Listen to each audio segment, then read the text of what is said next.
नवदीप जी सहारनपुर से। वल्लभ श्री हरिवंश महाराज जी। महाराज जी, मेरा प्रश्न मृत्यु भोज को लेकर है। मृत्यु भोज खाने से पुण्य और ऊर्जा दोनों नष्ट होते हैं, तो महाराज जी क्या मृत्यु भोज खाने से अपराध लगता है? अपराध अलग चीज होती है। अपराध होता है जैसे हम कोई गलती करते हैं, वो अपराध नहीं होता। पुण्य क्षीण उसके होते हैं जो अनाधिकारी होता है। नहीं, मृत्यु भोज से पुण्य क्षीण नहीं होते। जैसे मान लो किसी पापी पुरुष का मृत्यु भोज है, अब उसके भोज में आपको भी पाप लगेगा। अपराध नहीं, अपराध एक अलग चीज होती है, उसमें आपको पाप लगेगा। लेकिन नाम जप करता रहा है, वैष्णव है, तो आपके पुण्य बढ़ जाएंगे। उसका भोज पाने से आपके पुण्य बढ़ जाएंगे। और अगर सम ऐसे संसारी आदमी है तो ना पाप बनेगा ना पुण्य बनेगा। समझ पा रहे हैं आप? वो कोई अपराध नहीं है। अपराध जैसे किसी जीव के मांस को खाना है, यह अपराध है। या किसी का हिस्सा चुरा लेना फिर उसका भोग करना, ये अपराध के अंतर्गत है। वो अपराध के अंतर्गत नहीं आता है। वो मतलब मृत्यु महोत्सव है। जैसे हम ब्याह महोत्सव मनाते हैं, ऐसे वो मृत्यु महोत्सव मनाया जाता है। तो अगर वो भक्त का है तो जरूर जाके पाना चाहिए। अभक्त का है, पापी पुरुष का है तो बचना चाहिए। और घर परिवार का है तो सम बात है, वो जाके पा लेने से कोई हानि नहीं होती है, वो कोई अपराध नहीं होता है। लारिका शर्मा जी। राधे राधे महाराज जी। महाराज जी, मेरा प्रश्न है कि मुझे ज्ञात है कि मुझे क्या करना चाहिए और क्या नहीं करना चाहिए, क्या सही है क्या गलत है। जैसे ही मुझे मालूम है कि मुझे पढ़ाई समय पर करनी चाहिए और अपने कर्म करना चाहिए, परंतु मुझे इन कामों में मन नहीं लगता। इसके बजाय मुझे फोन देखना, खेलना ज्यादा पसंद है। कृपया मार्गदर्शन करें। नाम जप कीजिए। नाम जप जितना अधिक करोगे अध्यात्म बल बढ़ेगा। हम अपनी जानकारी का प्रयोग क्यों नहीं कर पाते? क्योंकि हम निर्बल हैं। जैसे हम जानते हैं ये नहीं करना चाहिए, पाप कर्म है, ये समाज में भी निषेध है, शास्त्र में भी निषेध, और मन हमारा इसी में लग रहा है, हम उसको नहीं रोक पाते क्योंकि हमारे अंदर अध्यात्म बल नहीं, हमारे अंदर भागवतिक बल नहीं। मन को भागवतिक बल से रोक सकते हैं, संसारिक बल से नहीं। मन को रोकने के लिए भागवतिक बल है। तो गलत आचरणों से रोकना और सही आचरण कराना, इसके लिए हमें भागवतिक बल चाहिए। तो नाम जप कीजिए, अधिक नाम जप कीजिए। और ये जैसे बॉयफ्रेंड गर्लफ्रेंड ये जो चल रहा है आज का नाटक, इससे बचिए। नए बच्चे हो, कभी ऐसी गलती मत करना। नाम जप करो और चुपचाप पढ़ाई में अपना मन लगाओ, और मोबाइल में गंदी बातें मत देखना। घर वालों की आज्ञा में रहो। नहीं, आजकल बच्चा बहुत समय खराब है, वो मित्रता का नाटक करके तुम्हें फंसाएगा और फिर गंदे आचरण करेगा। बिल्कुल नहीं, बचो। अभी जब मतलब भगवान उस योग्य बनाकर ब्याह कर दे तब बात अलग है। तब तक बच्चों को बहुत सावधान रहना चाहिए। ये सब गंदी बातें नहीं करनी चाहिए। बॉयफ्रेंड करना, नशा करना, ये सब बहुत हानिकारक है। छोटे छोटे बच्चों में गंदी बातें आती तो बचे रहना बच्चा ये बहुत बड़ी गंदी बातें हैं। मीनाक्षी जी। श्री हरिवंश महाराज जी। महाराज जी, जब भी श्री जी श्रीधाम बुलाती है तो मेरा मन श्रीधाम वृंदावन आने की खुशी से ज्यादा यहाँ से वापस लौटने के कष्ट में होता है, और जो प्रभु के द्वारा दिया गया अभिनय है उसे पूरी तरह से मन नहीं लगा पाती। महाराज नहीं, अभिनय में मन लगाओ। और ये दुख होना अच्छी बात है।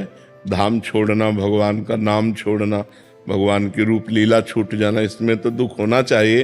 पर अपना कर्तव्य भी भगवान की पूजा है। जो हमें घर परिवार, पति पुत्र परिवार आदि मिले हैं, इनकी धर्म पूर्वक आराधना करना, ये हमारी पूजा है। उसे नहीं छोड़ा जाए, उसको किया जाए। अगर वो छोड़ दोगी तो ये भी सुख चला जाएगा। ये जो वृंदावन आप आती हो, आपको सुख लगता है, ये भी छूट जाएगा, क्योंकि अधर्म बन जाएगा। अपने परिवार का पोषण करना धर्म है। वो भगवान ने आपको ड्यूटी दी है। भगवान की आज्ञा का पालन करते हुए पति पुत्र परिवार की सेवा करना, ये आपकी पूजा है। उसी पूजा को संभालिए और नाम जप कीजिए। बालकृष्ण जी अजमेर से। राधे राधे। राधे राधे महाराज जी। प्रभु जी, मैं आपसे कर्म का रहस्य या कर्म सिद्धांत समझना चाहता हूँ। आप कहते हैं कि भगवत प्राप्ति एवं भगवत प्राप्ति के अलावा सब कुछ विधि के विधान के अनुसार ही होगा, या यूं कहें कि सब कुछ तय है जब तक आप भगवान की भक्ति द्वारा उसे बदलने का प्रयास नहीं करते। भगवत प्राप्ति नहीं तय है, भजन नहीं तय है, ये नहीं तय है। ये किसी के भाग्य में नहीं लिखा है। ये हम नया भजन कर्म करके अपने पूर्व प्रारब्ध को मिटाकर भगवत प्राप्ति की रचना करते हैं। मनुष्य जन्म नए भाग्य की रचना के लिए मिला है। ये पूर्व कर्म के आधारित केवल पशुओं की तरह नहीं है। कि पशुओं का जीवन जितना जहाँ जैसा लिखा वैसे ही होगा, मनुष्य जीवन ऐसा नहीं। हम नया कर्म कर सकते हैं, दो केवल परिणाम हम नहीं बदल सकते हैं, आया हुआ दुख और आया हुआ सुख। पुण्य के कर्म के परिणाम से हमें सुख आएगा, पाप के कर्म परिणाम से हमें दुख आएगा। वो हम अच्छा कर्म कर रहे हैं इस समय, फिर भी हमें दुख भोगना पड़ेगा। बुरा कर्म कर रहे हैं इस समय, अगर पुण्य का चक्र आ गया तो हमको सुख भोगना है। पाप करते हुए भी वो सुख भोग रहा है, पुण्य करते हुए भी वो दुख भोग रहा है, क्योंकि उसका पाप का कर्म फल लग गया। इस समय वो पुण्य कर रहा है तो उसे दुख भोगना पड़ेगा। वो पाप कर्म कर रहा है, पुण्य का योग लग गया, उसे सुख भोगना पड़ेगा। लेकिन भगवत प्राप्ति नहीं भाग्य में लिखी है। इसके लिए हमको कमर कस के पूर्ण प्रयास करके साधना करनी पड़ती है। संसार के भोगों का त्याग, संसार की ममता आसक्ति का त्याग, सांसारिक वासनाओं का त्याग, खूब उपासना के द्वारा जो हमारा मन है उसे पहले डिलीट करना है। गंदी बातें जितनी भरी हैं सब हटानी है, मन को खाली करना है और उसमें भगवान का नाम, भगवान का रूप, भगवान की लीला, भगवान के गुण, भगवान के भक्तों की महिमा ये भरनी है। तो जब मन पवित्र हो जाता है, निर्मल हो जाता है, वो भगवत साक्षात्कार कर लेता है। ये करना पड़ता है, ये भाग्य से नहीं होता, ये करना पड़ता है। महाराज जी कह रहे हैं कि जब प्रभु ने अपने आप से ही अपने आप का सृजन कर रहे हैं, विनाश क्या कर तुम रहे हैं, अपने को ब्रह्म मान रहे हो? नहीं मान रहे ना, तो भोगो ना। फिर कर्ता भोक्ता बन करके कर्मों का फल आपको भोगना पड़ेगा। अगर आप ब्रह्म स्वरूप में स्थित हो गए अपने स्वरूप में, तो आपका सब कर्म नष्ट हो। नाम जप से नाम जप से हाँ, खास बात यह है कि हमारा संसार का चिंतन छूटना चाहिए। तो जब हम नाम जप करते हैं तो संसार का चिंतन जो भरा होता है मन में वो निकलता है, और नाम जप उसमें ठस ठस के घनीभूत होता जाता है, तो भगवदाकार मन हो जाता है। भगवान के नाम में अपार सामर्थ्य है। भगवान जैसे सच्चिदानंद, ऐसे भगवान का नाम सच्चिदानंद में है। जप कर देखो, फिर बताना कैसा आनंद आता है। कोई भी कार्य करे तो पहले करके तो देखे, तब उसका परिणाम समझ में आएगा। केवल अनुमान से भगवान के मार्ग में तो चला नहीं जाता, अनुभव से चला जाता है। ये केवल अनुमान से नहीं चला जाता, अनुभव से चला जाता है। अनुभव गम में भजें जे संता। तो जब तक आपको अनुभव नहीं होगा तब तक आपकी बुद्धि मानेगी नहीं ना। तो उसके लिए आपको जप करना पड़ेगा, पवित्र आचरण करने पड़ेंगे, पवित्र भोजन पाना पड़ेगा, पवित्र विचार रखने पड़ेंगे, तब परम पवित्र भगवान की तरफ आगे बढ़ सकते हैं। नहीं तो अपवित्र संसार में ही मन रमण करता है। गंदे द्वारों में शरीर के, उन्हीं के भोगों की चिंतन, रुपया का चिंतन, नशे का चिंतन, बस यही सब चल रहा है। देखो ना समाज को, देखो जो अध्यात्म से रहित हैं उनका जीवन कितना खतरनाक जीवन है। तो प्रभु नाम जप से ये सब छूट जाएगा या कुछ और, मतलब भगवान से प्रार्थना करनी पड़ेगी? ये तो स्वाभाविक, हृदय में जब पवित्रता आती तो बातचीत भगवान से शुरू हो जाती है। वो कोई प्रोग्राम की तरह नहीं होता। जब हम जप करते करते फिर देखते हमारे मन में बहुत गंदगी है, तो अपने आप प्रार्थना शुरू हो जाती है, हे प्रभु, हे करुणामय, मैं कितना प्रयास करूं, मैं प्रयास करके हार रहा हूं। देखो प्रभु, फिर मन काम की तरफ जा रहा है, फिर मन गंदी वासनाओं, नाथ मुझे बल दीजिए। तो जैसे प्रार्थना है, संत समागम है, तीर्थ अवगाहन है, ये अपने आप शुरू हो जाता है। जैसे जैसे पवित्र हृदय होता है, तो जैसे अपवित्र हृदय, तो आपका मन कहेगा गंदे जगहों की तरफ घूमने का, गंदी बातों को देखने का, गंदे भोगों के भोगने का। और जब पवित्र होने लगेगा तो आएगा चलो केदारनाथ चलते। इसलिए ये प्रश्न आया मन में और ये अनुमान लगाया कि ये सब पाप और पुण्य जो है प्रभु ने ही बनाए हैं, तो हम भी, यदि हमारी किस्मत में पाप लिखा है, लिखा नहीं है, नहीं किस्मत में नहीं लिखा है। यदि हमने पाप किया है, अब नई किस्मत तुम क्या लिखना चाहते हो, तुम्हारे ऊपर छूट है। तुम नई किस्मत में एकदम एक भी पाप न लिखना चाहो तो एक भी पाप नहीं लिख सकते। पुण्य लिखना चाहो तो पुण्य ही पुण्य लिख सकते हो। फिर भगवत प्राप्ति को ही लक्ष्य बनाए तो पाप पुण्य दोनों को नष्ट करके भगवत प्राप्ति करना होगा। न पुण्य रहेगा न पाप आए, नाम जप से सब हो जाएगा। नाम जप से सब हो जाए। जिनको राम कहना भी नहीं आता था, वो जब मरा शुरू किए तो ब्रह्म ऋषि हो गए कि नहीं हो गए। और दूसरा कोई साधन तो उनके पास था नहीं। अजामिल जीवन भर वैश्यागमन किया, पाप किया, अंतिम समय पुत्र के बहाने से नारायण निकल गया तो भगवत प्राप्त हो गया। नाम की बड़ी महिमा है। कहूँ कहाँ लगी नाम बड़ाई, राम न सके नाम गुण गाए। स्वयं भगवान अपने नाम की महिमा को नहीं गा सकते, इतनी अपार महिमा नाम की है। अगर आप नाम जप कर रहे हो तो तीर्थ यात्रा करो ना करो, नाम जप कर रहे हो दान पुण्य करो ना करो, सब कुछ हो रहा है। नाम जप पूर्ण है जी। और सत्संग सुनना भी सत्संग से नाम जप में प्रीति होगी, सत्संग से गंदे आचरण छूटेंगे, सत्संग से भगवत मार्ग पुष्ट होगा, सत्संग से भगवत मार्ग में उत्साह होगा। सत्संग भजन कराएगा, सत्संग भजन बढ़ाएगा, सत्संग भजन पचाएगा। सत्संग अति अनिवार्य है। अगर सत्संग ना हुआ तो भजन हो ही नहीं सकता। वो थोड़ा बड़ा हुआ अपराध बना, खत्म हो गया, आगे बढ़ ही नहीं सकता। भजन करना कठिन, करके बचाना कठिन, और बचा के पचाना कठिन, और भजन पच जाए तो भगवत प्राप्ति हो जाए। भजन भी अपच हो जाता है, नहीं पच हो जाता। भजन का जिसका पच गया ना, बड़ा भजनानंदी एक थप्पड़ भी मार दिया ना, भगवान तुम्हारा मंगल करें, भगवान तुम्हारी बुद्धि शुद्ध करें, भगवान तुम्हें सुख प्रदान करें, कभी दुख न प्रदान। ये पचे हुए भजन वाले की बात है। करत जे अनशहन निंदक तिन्हु पे अनुग्रह किए।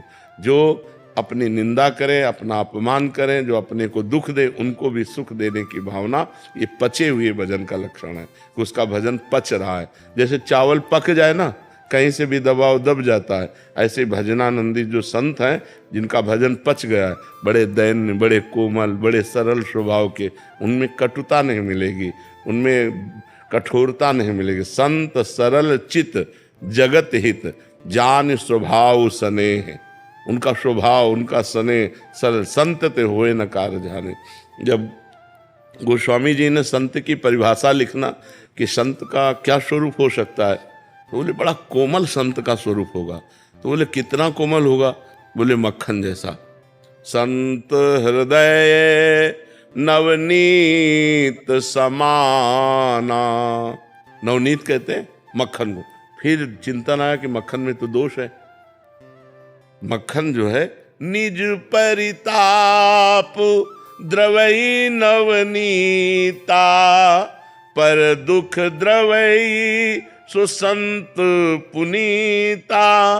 बोले संत हृदय नवनीत समाना, कहा कविन पर कहीं न जाना। लिख तो दिया चौपाई में, संत का हृदय मक्खन के समान, पर बोले कवि ने कहना चाहा पर कह नहीं पाया सही। इसमें गलती हो गई। क्या कि निज परिताप द्रवे नवनीता, स्वयं ताप लगने पर मक्खन पिघलता है, लेकिन संत दूसरे के दुख को देखकर द्रवित हो जाते हैं। पर दुख द्रवई सुसंत पुनीता। तो संत का हृदय, भजनानंदी का हृदय, भक्त का हृदय बड़ा कोमल सरस और बड़ा कृपाल उदार हो जाता है। तभी तो उसे महात्मा कहते हैं। सबको आत्मा कहते हैं, उसे महात्मा कहते हैं, महान आत्मा। समझ पा रहे हो? हाँ, तो ये भगवान के नाम से हो जाएगा। भगवान के चरित्र सुनो, शास्त्र स्वाध्याय करो, सत्संग करो, अध्यात्म में चलो, तो तुम महान बन जाओगे, तुम्हारा हृदय महान हो जाएगा। अंजुला जी। राधे राधे। राधे राधे महाराज जी। महाराज जी, भगवत प्राप्ति जीवित रहते होती है या मृत्यु के पश्चात? दोनों प्रकार से। यदि जीते जी सब राग ममता त्याग कर भगवान में डूब गया है तो वो जीवन मुक्त हो गया। जीते जी जीवन मुक्त हो गया। कोई आसक्ति नहीं, कोई कामना नहीं, कोई वासना नहीं, कोई स्प्रिया नहीं, कोई इच्छा नहीं। जा ही न चाहिए कबहु कछु, तुम सन सहज सने, बसो निरंतर तासुर सो राउर निज के। वो जीते जी मुक्त हो गया, जिसकी चाह मिट गई। अब जो भजन तो कर रहा है पर कुछ चाहे हैं, तो फिर वो शरीर छूटने के बाद उसे भगवत प्राप्ति होती। दो प्रकार की है भगवत प्राप्ति। अब जीवन भर प्रयास किया लेकिन कुछ कमियां रह गई, तो अंतिम समय भगवान उसकी कमी पूरी कर देते हैं और शरीर छोड़कर वो भगवान को प्राप्त होता है। और जो जीते जी समस्त चाह और गंदगी को मिटा दिया और निरंतर भगवान के चिंतन में डूबा हुआ, वो जीते जी भगवान को प्राप्त कर लेता है। प्रगति सिंह जी दिल्ली से। राधे राधे राधे महाराज जी। महाराज जी, हम कई बार अपने कर्मों का आंकलन करने के उद्देश्य से प्रतिदिन लिखित रूप से आत्म विश्लेषण करते हैं, लेकिन जैसे ही हमारे गलत कर्मों की संख्या बढ़ने लगती है, हम निराश और हताश हो जाते हैं और धीरे धीरे इस भजन रूपी आत्म विश्लेषण को ही छोड़ देते हैं। इससे ना केवल सही और गलत। ये आपका बहुत सुंदर दिनचर्या है जो आप अपने कर्मों का आकलन करते हैं, लेकिन इसमें निगेटिव पार्ट क्यों आ गया? इसमें पॉजिटिव पार्ट आना चाहिए कि आपका उत्साह बढ़ना चाहिए, और जो आपके द्वारा भगवत विमुख कार्य होते हैं उनको रौंदना चाहिए, उनको छोड़ना चाहिए। आप भजन छोड़ दिए, आप निराश हो गए, आप उदास हो गए, ये तो बात नहीं बनी। इसका मतलब आप भजन नहीं करते। अगर आप भजन करें तो आपको जलन होगी, लेकिन आपका भजन बढ़ेगा, भजन नहीं छूटेगा। छूटेंगे गंदे आचरण, भजन बढ़ावें हम। ये निगेटिव बात कैसे आ गई, ये नकारात्मक सोच कैसे आ गई? भजन छूट गया तो फिर बुराइयां ही बुराइयां रह जाएंगी हमारे पास, फिर क्या हमारे पास रह गया? हमको आकलन करना है, 24 घंटे में देखना है हमसे कौन से दोष हुए, और उन दोषों को रौंदना है, उन दोषों से हमें जीतना है, हारना नहीं है। तो जीतेंगे भजन से। हम अपना भजन बढ़ाते चले जाएं तो हम दोषों पर विजय प्राप्त कर लेंगे। भजन ही छोड़ दिया तो दोष हमको परास्त कर देंगे, हम दोषों के अधीन हो जाएंगे। का जी दिल्ली से। राधे राधे महाराज जी। महाराज जी, जब हम जीवन में बहुत अपने आप को लो फील करते हैं तो हम अपनी प्रॉब्लम को अपने आप ही फेस करें या अपने पारिवारिक जनों के साथ भी बांटें उसको? नहीं, अपने प्रॉब्लम को भगवान से कहें। रहीमन मन की मन व्यथा रखिए मन में गोए, सुन इठलई हैं लोग सब बांट न ले है कोई। दूसरा कोई तुम्हारे दुख को थोड़ी बांट सकता है, बांट सकते हैं तो भगवान बांट सकते हैं। तो उस समय भगवान से जुड़ो, अंदर ही अंदर भगवान से प्रार्थना करो, भगवान के चिंतन में रहो, भगवान का नाम जप करो, तो जो दुख आया है वो ऐसे हंसते हंसते कट जाएगा। और अगर भगवान से नहीं जुड़े, परिवार से जुड़े, तो उनका भी मन दुखी होगा और कोई हमारे दुख को बांट तो लेगा नहीं।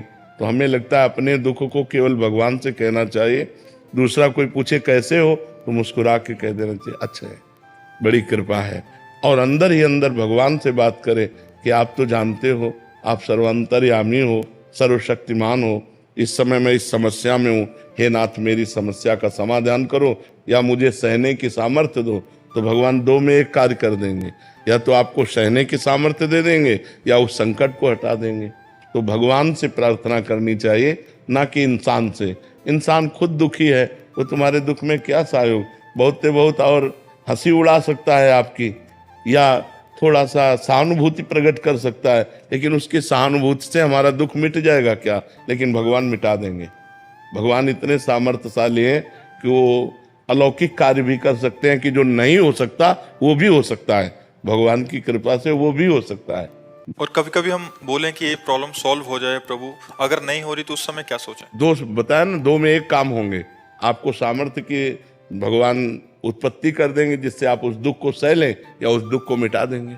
बट अंदर मन विचलित हो रहा है कि ये ऐसा हो ही नहीं, ऐसा नहीं करना चाहिए, छूट देनी चाहिए कि हे भगवान, यदि मुझे भोगने का ही विधान बनाए हो तो मुझे सामर्थ्य दीजिए नाथ, मैं इसे भोग कर पार कर दूं।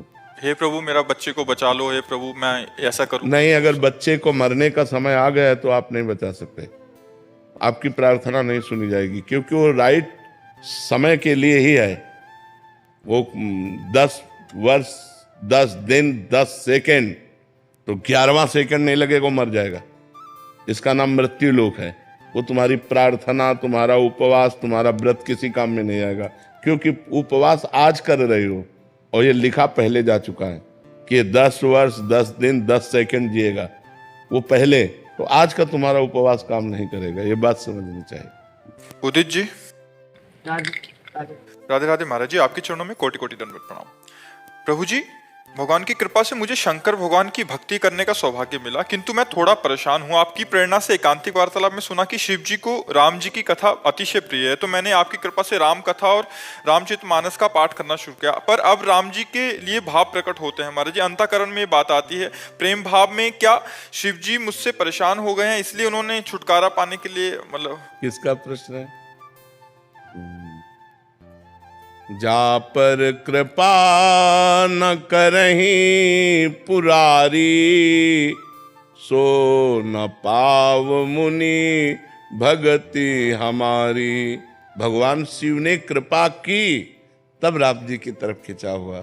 शिव जी परेशान थोड़ी हो गए, शिव जी ने कृपा की आपके ऊपर। और एक गुपुत मत सब ही कहो कर जोरी, शंकर भजन बिना नर भगति न पावई मोर। भगवान श्री राम जी कह रहे हैं अयोध्यावासियों से, मैं हाथ जोड़कर एक गुप्त बात कहता हूँ, जब तक भगवान शंकर कृपा नहीं करते तब तक मेरे चरणारविंद की विशुद्ध भक्ति प्राप्त नहीं हो सकती। ये तो शंकर जी की कृपा का फल है। आप निगेटिव सोच क्यों बनाए हुए हैं? उनकी याद आती है कभी कभी, मतलब किसकी? शंकर जी कभी कभी क्यों, हर समय बनी रहनी चाहिए ना। हमसे दूर हो गए हैं ऐसा मतलब है। व्यर्थ का चिंतन है ये, व्यर्थ का कोई सिद्धांत नहीं है ऐसा, ये व्यर्थ का चिंतन है, ऐसा नहीं करना चाहिए। निपुण जी, राधे राधे महाराज जी। महाराज जी, अगर गुरु नहीं मिले तो भगवत प्राप्ति संभव है क्या? नहीं। वृंदावन में निधिवन जानते हो? तो पहली बार कैसे गए थे? कोई पूछते पूछते तो गए होगे। तो जब तक कोई गाइड नहीं मिलेगा तब तक कैसे पहुंच जाओगे? कोई गाइड तो चाहिए ना कि भाई इधर से इधर मुड़ना, यहाँ से यहाँ जाना, यहाँ से यहाँ जाना। तो भगवत मार्ग में गाइड के बिना नहीं चला जा सकता। गाइड है गुरु। चाहे शिव विरंच सम होई, गुरु बिनु भवनिधि तरे न कोई। चाहे भगवान शंकर और ब्रह्मा के समान वो हो, बिना गुरु की कृपा के वो इस भव समुद्र से पार नहीं हो सकता। तो गुरु का आश्रय लेना, गुरुवाणी का आश्रय लेना अत्यंत आवश्यक है। बिना गुरुवाणी के कोई मुक्ति नहीं हो सकता। जब तक गुरुवाणी पे नहीं चलेगा तब तक मुक्ति ही नहीं हो सकता। अपनी मनमानी चलने से कोई भगवत प्राप्ति थोड़ी कर लेता है। गुरु के श्रीमुख से निकले हुए वचन और उसी पे अपने जीवन को चला दिया, माया मुक्त हो गए। समझ पा रहे? नहीं तो देहाभिमान नष्ट नहीं होता, अहंकार नष्ट नहीं होता, अहंकार बना रहता है साधना करने पर भी। महाराज जी, सदगुरु को कैसे पहचाने? भगवान से प्रार्थना करो कि आप हमें सदगुरु रूप में मिलो, तो या तुम्हें वो पकड़ लेंगे या तुमको वहाँ पहुँचा देंगे। भगवान से प्रार्थना करो कि मैं अज्ञानी जीव गुरु की महिमा को क्या जानूं। प्रभु, जहाँ आप गुरु रूप से विराजमान हो, मुझे आकर्षित कर लो, मुझे स्वीकार कर लो, बात बन जाएगी।